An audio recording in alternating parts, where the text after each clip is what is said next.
सजदा शुक्र पार्ट 22। नमल घर के सारे काम ख़त्म करके हॉल में आई। कमरे में पड़ा मोबाइल बजा। यकीनन मामा का ही होगा। मोबाइल कान से लगाए वो बातें करने लगी। अच्छा नमल, अमान तुम्हारे कॉलेज गया था कन्वोकेशन की तारीख मालूम करने, मगर वो तो अगले माह का बता रहे हैं और लंदन की मेडिकल यूनिवर्सिटी में तो दाखिले शुरू हो चुके हैं।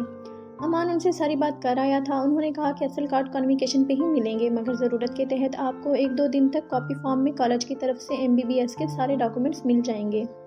आप मर्ताब के साथ जाकर यूनिवर्सिटी की सारी तफसीलात मालूम कर लो, ऐसे में आपके लिए आसानी हो जाएगी। वो इसे काफ़ी देर हिदायत बताती रही, मगर उसका जहन कहीं और अटका था। मामा से बात करने के बाद उसे मर्ताब से बात करने का मौका मिल गया। वो देखना चाहती थी कि उसका मूड ठीक हुआ कि नहीं। साथ यूनिवर्सिटी का भी कहना था। पहली 2 बेल्स पे मर्ताब ने उसका फ़ोन ना उठाया, फिर तीसरी दफ़ा करने पे उसने उठा लिया। जी नमल, क्या बात है? उसने धीमे और नॉर्मल लहजे में पूछा। उसकी जान में जान आई। वो मामा की कॉल आई थी, कह रही थी कि आपके साथ जाकर यूनिवर्सिटी की तफसीलात मालूम कर रहा हूँ। बस इसी सिलसिले में आपसे पूछना था कि आप कब तक फ्री हो जाएंगे। नमल, फ्री होने वाली तो दूर दूर तक कोई उम्मीद नहीं। काम का बोझ बहुत ज़्यादा है। तुम ऐसा करो, खुद चली जाओ। मैं तुम्हारे लिए कैब भिजवा देता हूँ। और साइड टेबल में क्रेडिट कार्ड पड़ा है, वो मैंने तुम्हारे लिए बनवाया है। इसमें बहुत रकम है, वो ले जाओ और सारी तफसीलात मालूम कराओ, क्योंकि अगर मेरे आसरे पे बैठोगी तो बैठी रह जाओगी। सारी बात सुनकर नमल की रही सही हिम्मत भी ख़त्म हो गई। मर्ताब की बात ठीक थी, मगर वो अकेले कैसे? ये पास में जाना तो आसान था, मगर यूनिवर्सिटी जाकर किसी से बात करना, उसे सोचकर ही खौफ हुई। खैर, अकेले जाने के अलावा उसके पास कोई और इंतखाब नहीं था। 12 बजने में 10 मिनट थे। वो जल्दी से तैयार हुई। 5 मिनट में ही कैब भी आ गई।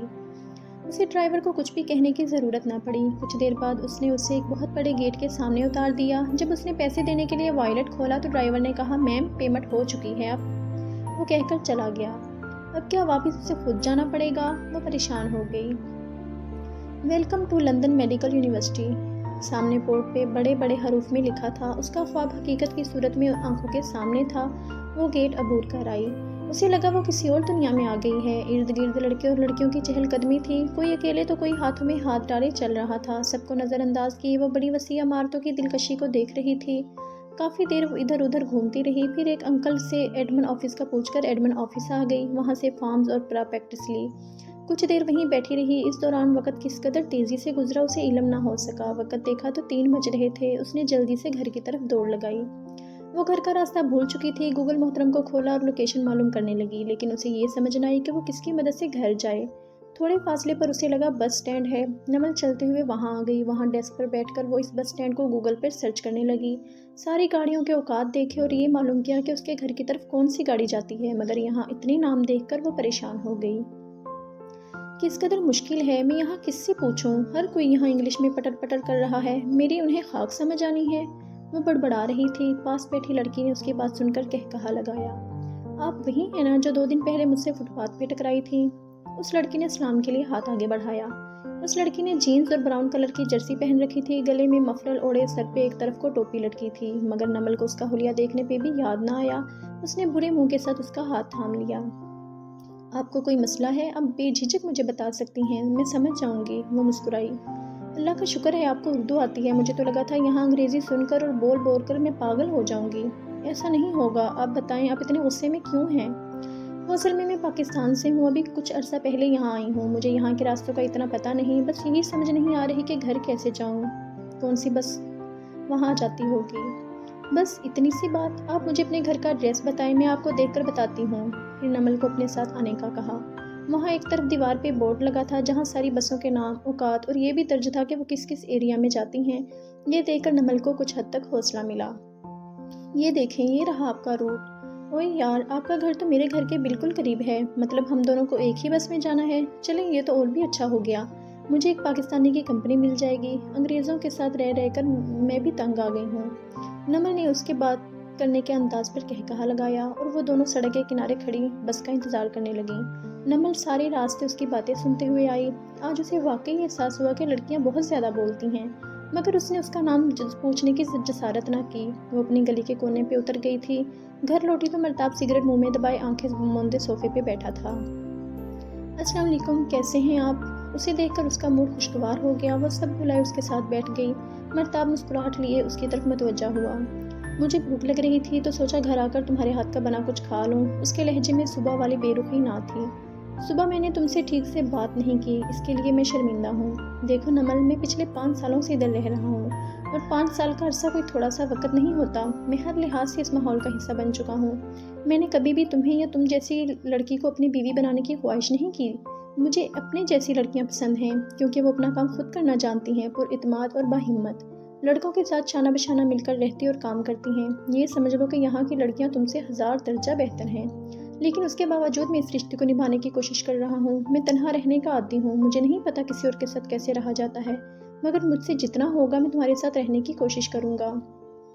اچھا باتیں چھوڑیں، میں آپ کے لیے کھانا نکالتی ہوں۔ وہ مرتاب کی باتوں سے بچنے کے لیے وہاں سے مجبوراً اٹھ گئی، ٹیبل پہ کھانا لگا کر مرتاب کو بلا لیا۔ اچھا سنو، اگلے ہفتے کلب میں پارٹی ہے خاص دوستوں کی، تو تمہیں بھی میرے ساتھ چلنا ہوگا، اس نے کہتے ہوئے بھی پہ زور دیا۔ نمل جو سر جھکائے کھا رہی تھی اس کی بات سن کر بکھلا گئی، مگر جلدی اپنے حواس پہ قابو پا گئی۔ ابھی تو اس نے مجھے اتنی باتیں سنائی ہیں، اب میں اسے مزید کیا کہوں، تب کی تب دیکھی جائے گی۔ اس نے بری سوچوں کو ذہن سے خالی کیا اور مرتاب کو دیکھنے لگی۔ اذلان کی روزمرہ کی روٹین شروع ہو گئی تھی۔ وہ اپنے کلینک پہ تھا، شام میں جینی اسے ملنے آئی تو ڈنر کے لیے اسے مجبور کیا۔ جانے کیوں اس کا دل کیا وہ منع کر دے، مگر اس کے اترے ہوئے چہرے کو دیکھ کر وہ منع نہ کر پایا۔ وہ دونوں قریبی ہوٹل میں آ گئے۔ اوئے، تم نے فقیروں کی طرح یہ کیا حالت بنا رکھی ہے؟ وہ اذلان کی زرد رنگت اور خاموش لہجہ محسوس کر کے بولی۔ کیا مجھے یہ بتانا پڑے گا کہ میں یہاں صرف تمہیں سننے کے لیے لائی ہوں؟ پلیز کچھ تو بولو۔ اچھا چھوڑو، یہ بتاؤ تمہیں ہوا کیا تھا؟ اس کا سوال سن کر وہ اس کی طرف دیکھنے لگا۔ اب کیا ہو گیا؟ وہ اس کی الجھی ہوئی نظروں میں الجھ رہی تھی۔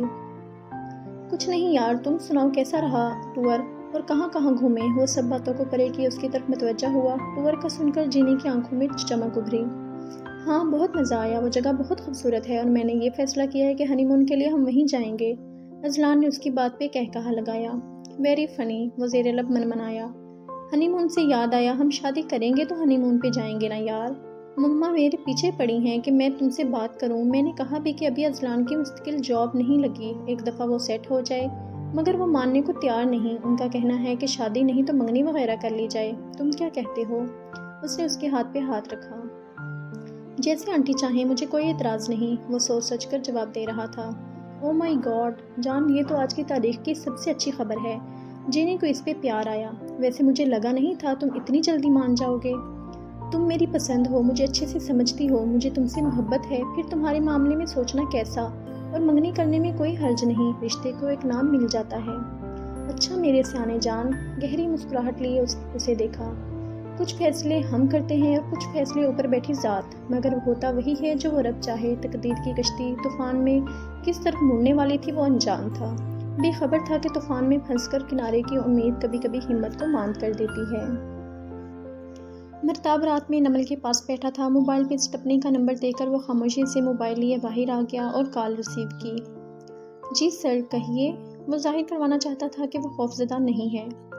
جس طرح تم نے مجھے بتایا کہ تم سے غلطی سے بلاول کا قتل ہوا اور تمہاری طرف کی ساری کہانی سن کر میرا دل تمہارے لیے نرم پڑ گیا ہے۔ اس کی موت ایسے ہی لکھی تھی، اسے ایسے ہی مرنا تھا۔ خدا اس کی روح کو سکون دے، آمین۔ ہاں دوست، مجھے یہ کہنا تھا کہ مجھے تمہارے بارے میں ہر ایک خبر ہے، تمہاری بایوگرافی سے لے کر تمہارے اندر تک کی ساری باتیں میں جانتا ہوں۔ تم کیا کرتے ہو، کیوں کرتے ہو، اور یہ بھی کہ پیسہ تمہاری کمزوری ہے جس کے لیے تم کچھ بھی کر سکتے ہو۔ اس نے بھی پہ زور دیا۔ مرتاب ہکا بکا رہ گیا۔ اس نے تو 2-3 دن میں اس کے بارے میں ہر چیز پتہ لگا لی۔ کیا پاور ہے، اگر میں اس کے ساتھ ہوتا تو کتنا سکون ہوتا۔ لمحہ بھر کی خاموشی میں وہ ذہن میں سوچنے لگا۔ اور یقین مانو، مجھے ایسے لگا جیسے تم میرے ہی جیسے ہو، تم کام کے بندے لگتے ہو، اس لیے میرے پاس تمہارے لیے ایک آفر ہے، کیوں نہ میرے ساتھ مل جاؤ، ہر کام کا دگنا معاوضہ تمہیں دیا جائے گا۔ وہ سیدھا اپنی بات پہ آیا۔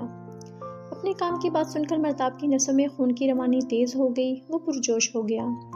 کیا مطلب؟ آپ کیا کہنا چاہتے ہیں؟ میں کچھ سمجھا نہیں۔ دوست، تم اتنے بھی سیدھے نہیں ہو جتنا بننے کی کوشش کرتے ہو۔ تم اچھی طرح سمجھ گئے ہو میں کیا اور کس کام کی بات کر رہا ہوں۔ مجھے سوچنے کے لیے وقت چاہیے۔ ضرور، مگر کل دوپہر تک۔ میرے بہت سے کام جو تمہارے جیسا ہی کوئی کر سکتا ہے پینڈنگ پڑے ہیں۔ اچھا ٹھیک ہے، اس نے کال کاٹ دی۔ مرتاب نے ایک الگ سی خوشی اپنے اندر محسوس کی۔ اسے لگا کوئی بڑا پرائز بانڈ اس کے ہاتھ لگ گیا ہے۔ کالے روپے اور منشیات کا فروغ اس کے بائیں ہاتھ کا کھیل تھا۔ اب جب اسے ایسی آفر ہوئی تو وہ پھولے نہ سمایا۔ 1 سیکنڈ میں فیصلہ کیا اور موبائل جیب میں ڈالے واپس فلیٹ میں آ گیا۔ नमल उसके चेहरे पे मुस्कुराहट देखकर हैरान थी और मुतमईन भी।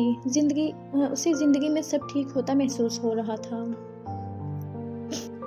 अगली दोपहर स्टेफनी को अपनी हाँ का जवाब सुनाकर उसने दोस्तों को कॉल मिला दी। सबको इस खुशी में पार्टी के लिए दावत दी।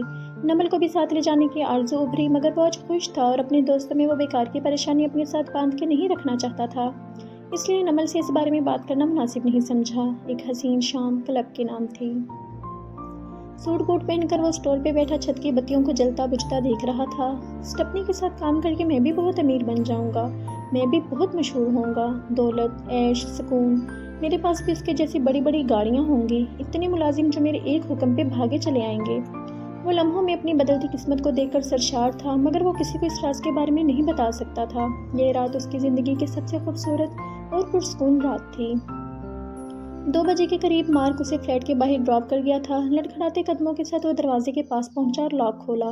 ज़्यादा शराब पीने की वजह से उसकी नज़र घूम रही थी। अंधेरे में उसे कुछ नज़र ना आया। वो सोफे से टकराया और साइड टेबल पे पड़ा गुलदान उसके हाथ से गिरकर किरची किरची हो गया। सहारा लेते हुए वो कमरे में आ गया और बेड पे लेटते ही बिना कोई आवाज़ किए सो गया। नमल ज़रा भी ना हिली, वो शायद गहरी नींद में थी। घंटा भर गुजरने के बाद उसका लगाया हुआ अलार्म बजा, मगर नींद की वजह से वो अलार्म बंद करके सो गई। अलार्म आधे घंटे बाद दोबारा बजा। वो अभी भी उठना नहीं चाहती थी, मगर बाद में शर्मिंदा होने से बेहतर था वो वक्त पे नमाज पढ़ लेती। दुपट्टा लिए बालों को सीधा करते जमाई लेते हुए बाहर निकली। उसे हाल की लाइट जलानी थी। वो नंगे पाँव ही स्विच की तरफ बढ़ी। सोफे के पास से गुजरते हुए बेध्यानी में किरचियाँ उसके पाँव में चुभीं। वो वहीं खड़ी हो गई। अंधेरे में कुछ भी देख पाना मुश्किल था। वो लाइट जलाने के लिए आगे बढ़ी। मज़ीद किरचियाँ उसके पाँव में चुभती गईं। उसने हाथ बढ़ाकर लाइट ऑन की। आंसू भरी धुंधली आंखों से उसने नीचे देखा। फर्श लम्हा भर में खून से भर गया। अपने पाँव की हालत देखकर उसे मज़ीद रोना आया। दर्द था कि सीना चीरने वाला। वो बामुश्किल अपने हवास पे काबू पाते हुए सोफे की तरफ बढ़ी। बैठते ही जल्दी से पाँव ऊपर किए और इनकी हालत देखी। 2-3 बड़ी किरचियाँ बाएं पाँव के अंदर तक जा चुकी थीं। उसने आंखें जोर से बंद कर लीं। ज़हन के पर्दों पे माजी बिखरा। मार्च की खुशगवार सुबह थी। अमान और नमल लॉन में वॉलीबॉल खेल रहे थे। उसमें वो बहुत माहिर थी, मगर बाल रिंग में डालते हुए अमान का नमल को हाथ लगा। नमल धड़ाम से नीचे गिर गई। करीब पड़ी ईंट से सर टकराते ही फट गया। नमल ने दर्द की वजह से बच्चों की तरह फूट फूट कर रोना शुरू कर दिया। ज़जाजा नमल की आवाज़ सुनकर किचन में से भागी। हाय मेरा बच्चा, क्या हो गया? ममता इतनी थी कि उसके सर पे लगी चोट देखकर वो भी रो दी। उसे टेबल पे बिठाया और अम्मा ने उसका जख्म साफ करके बैंडेज कर दी। लाडली साहिबा कई घंटे मामा की गोद में सर रखे रोती रही और अमान के लाख मनाने के बावजूद वो इससे पूरा हफ्ता नाराज रही। कमरे से आती खराटों की आवाज़ पे वो हाल में लौटी। वहाँ तो सब उसके पास थे, मामा, बाबा, अमान, मगर यहाँ पराए देश में वो सिवाय खुद पे तरस खाने के और कुछ नहीं कर सकती थी। यहाँ तो दर्द देने वाले से नाराज़ भी नहीं हो सकती थी और ना ही माँ की गोद में सर रखकर अपना मन हल्का कर सकती थी। यहाँ उसके लिए कोई नहीं था। सब्र का करवा घूंट भरा, होंठ दांतों तले दबाई, पूरी हिम्मत से किरचियाँ निकाली। पाँव को पानी से धोया, इन पे अच्छी तरह पट्टी लपेटी और उनके ऊपर मोटी जराबें चढ़ा ली कि किसी को उसके जख्मों का शक ना हो, और बाकी काम सिमटा। इसी चक्कर में नमाज भी रह गई। किचन में शेल्फ पे बैठकर ही उसने नाश्ता बनाया। इतने में मर्ताब भी उठ चुका था। उसको किचन में काम करता देखकर वो सामने चेयर पे बैठ गया। उसने नाश्ता लगाया। दोनों ने खामोशी से नाश्ता किया। नमल हैरान थी। या तो उसने उसकी चाल में लड़खड़ाहट महसूस नहीं की, या वो ये जानना ही नहीं चाहता था कि नमल को क्या हुआ है। तुमने फॉर्म्स कब जमा करवाने हैं? वो इसकी तरफ मुतवज्जा हुए बगैर बोला। सोमवार को जाऊंगी, नपा तुला जवाब। जैसे तुम्हारी मर्जी, वो कहकर फिर से खाने में मसरूफ़ हो गया। जवाब सुनकर नमल के मन में आग लग गई। मुझे बिल्कुल भी समझ नहीं आती कि कब इसका मूड ठीक होता है और कब ख़राब, कब मुझे इससे खुलकर बात करनी चाहिए और कब बस खामोशी में ही आफियत जानी जाए। इतनी भी क्या बेरुखी, मर्ताब ऐसे क्यों करता है मेरे साथ? एक सर्द निगाह मर्ताब पे डाली और वहाँ से उठ गई। बिना चीज़ें उठाए वो कमरे में आ गई और कंबल में घुस गई। मर्ताब कमरे में आया, ऑफिस के लिए तैयार हुआ और उसे मुखातब किए बगैर ही चला गया। वो अपनी तन्हाई के साथ फिर से तन्हा थी। उसे कमरे से अजीब सी बदबू आ रही थी। दिल चाहा बाहर हवा में चली जाए, मगर पाँव सर्दी की वजह से मज़ीद सर्द हो चुके थे, जिस वजह से वो बेड से उठ ना सकी। उसे अपना किताबों वाला ब्रीफकेस शिद्दत से याद आया। साइड टेबल पे पड़ा एयर फ्रेशनर उठाया और सारे कमरे में स्प्रे कर दिया। अब वहाँ बैठना उसे बेहतर लगा। नमल ने उदासी कम करने के लिए पाकिस्तान कॉल मिला दी। इस नावल के नेक्स्ट पार्ट के लिए हमारे इस चैनल को सब्सक्राइब करें, इस वीडियो को लाइक करें, शेयर करें और कमेंट बॉक्स में अपनी राय का इजहार दें। शुक्रिया। अल्लाह हाफिज़।